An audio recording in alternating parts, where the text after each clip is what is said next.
The chair was still there. It sat at the far end of the dining table. A simple oak chair with a slightly worn cushion. The left armrest faded from years of use, and no one had moved it. Not after the funeral. Not after the relatives came and went.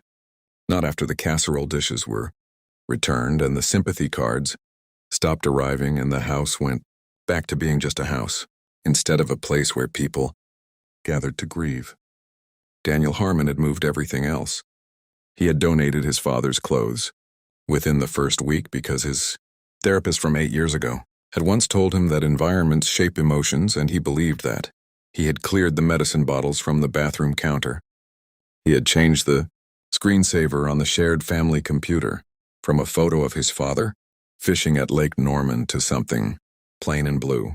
He had done all of it methodically, the way he did most things, with a checklist and a timeline, and a very deliberate focus on the next task so he wouldn't have to sit inside any single moment too long, but he had not moved the chair. Daniel was 41 years old and lived in the same house in Raleigh, North Carolina, where he had grown up. This was not something he had planned.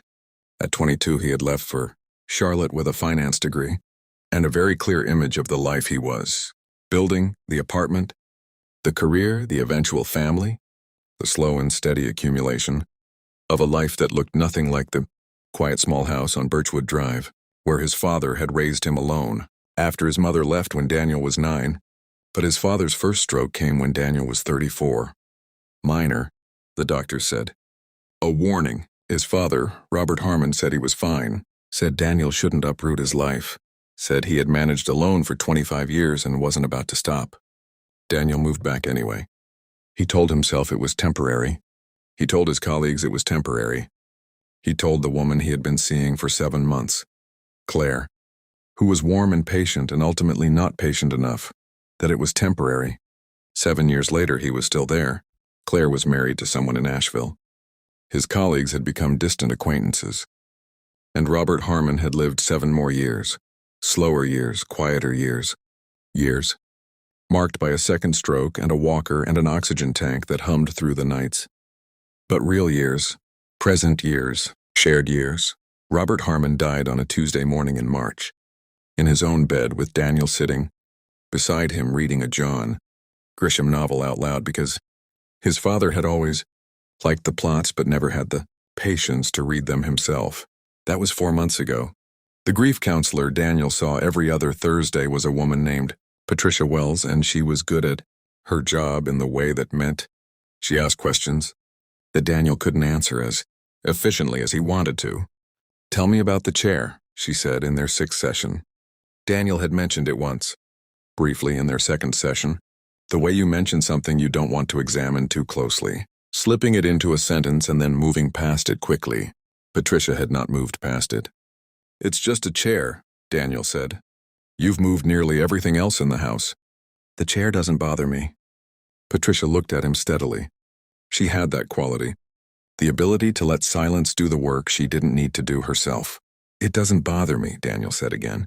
And then, after a pause that lasted longer than he intended, "It would bother me more if it was gone." Patricia wrote something in her notebook. Daniel resisted the urge to ask what. Robert Harmon had been a quiet man.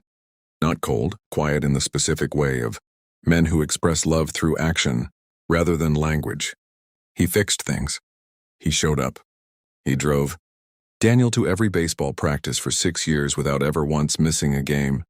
And when Daniel quit baseball at 16 to join the school newspaper instead, Robert had simply started showing up to newspaper showcases with the same reliability, the same thermos of coffee, the same nod of approval that never quite made it into words but was somehow louder than words would have been.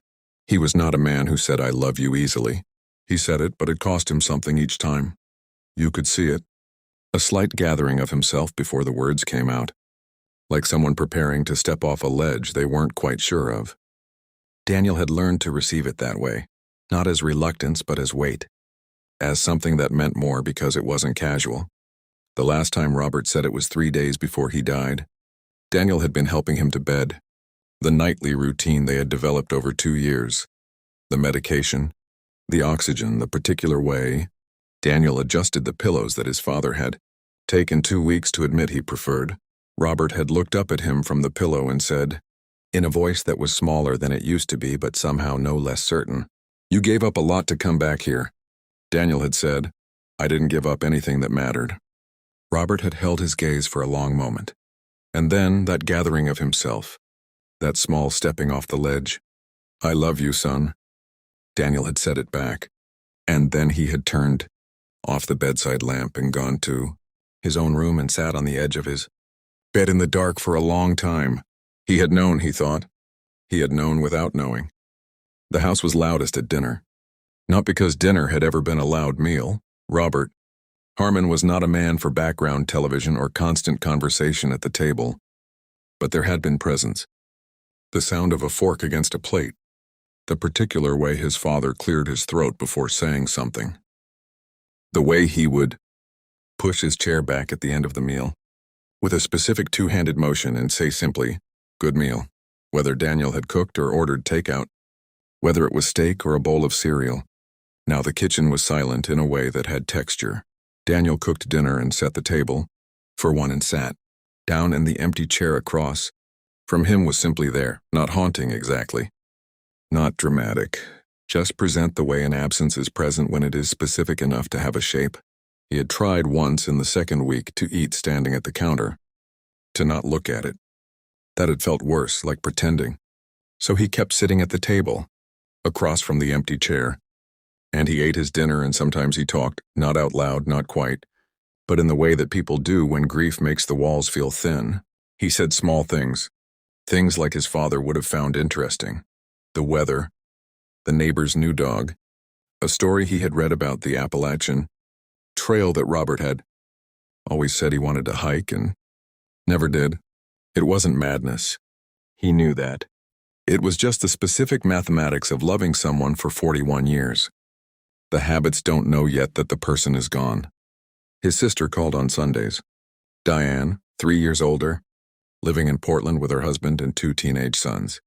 She had come for the funeral and stayed 10 days and cried, in a way that Daniel recognized as genuine but also somehow had the quality of completion. She moved through it the way people do when they live far away, and grief must be concentrated into a finite visit. "How are you really?" she asked every Sunday. "Getting there," Daniel said every Sunday. In week 14, Diane said, "Danny, I want you to think about something, and I'm not saying it to upset you. I'm saying it because I love you." She paused. "You've been in that house for 7 years. Dad's gone. You don't have to stay." Daniel was quiet for a moment. "I know," he said. "You could go back to Charlotte. Or somewhere new. You could." "Diane." His voice was gentle. "I know. I'm just not ready to think about that yet." She accepted it. That was the good thing about Diane. She pushed once and then she let you be. But after he hung up the phone, Daniel sat in the living room for a long time thinking about the word ready. What it meant. Whether it was a real thing or just a door you kept not walking through. It was a Thursday in July, 4.5 months after Robert died, when Daniel was cleaning the house and found, in the bottom drawer of his father's nightstand, a folded piece of paper. It was a letter, in Robert's handwriting, the slightly unsteady handwriting of his later years. Each letter deliberate and careful, addressed to no one, dated 8 months before his death. Daniel sat on the edge of his father's bed and read it. It was not long. Robert Harmon was not a long letter kind of man. It said, in the way of a man who has chosen each word the way you choose the right tool for a specific job. I've been thinking about what to leave you. Not things. Things are just things. I have been thinking about what I actually want you to know. I know you gave up your life to come back here. I know you told me you didn't. I know you meant it when you said it. But I also know my son, and I know what 7 years costs a person. I don't want you to waste the next 7 in that house grieving me. I want you to go build the thing you were building when you came back. I want you to find someone and make a life with them. I want you to eat dinner across from a person who can talk back. The chair is just a chair, Daniel. Don't let it become a reason to stay still. I love you. It never cost me as much as it looked like it did. I just wanted to make sure you knew it meant something. Dad. Daniel read it twice. Then he folded it carefully and held it in both hands and looked at the wall for a long time.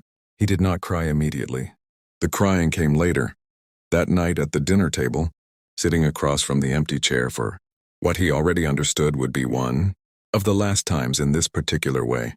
He cried the way his father would have wanted him to cry, without spectacle, without performance, just fully and then done. He stayed in the house through August.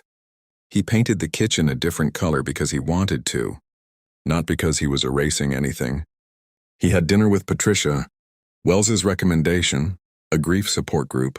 She had mentioned 3 times, that he had dismissed 3 times, and found, to his genuine surprise, that being in a room with people who understood the specific silence of an empty chair was something close to relief. In September, he called a real estate agent. He did not sell the house. He rented it to a young family, a couple with a 3-year-old and another on the way, who walked through and said they loved the dining room, loved the big oak table, asked if it might come with the place. Daniel said yes to the table. He took the chair. It sat now in his new apartment in Charlotte, a real apartment, the first place in 7 years that was entirely his own, in the corner of the living room, near a window that looked out over a street with trees. He hadn't decided yet what to do with it. It wasn't in the way. It wasn't a shrine. It was just a chair that had belonged to a man he loved, in a room where he was slowly, imperfectly, learning to build something new. On the last night before he left Raleigh, he sat in the dining room alone one final time. The table was gone. The room was empty. His voice in the bare space had a slight echo it hadn't had before. "Good meal, Dad," he said quietly. And then he got up, picked up his keys, and walked out.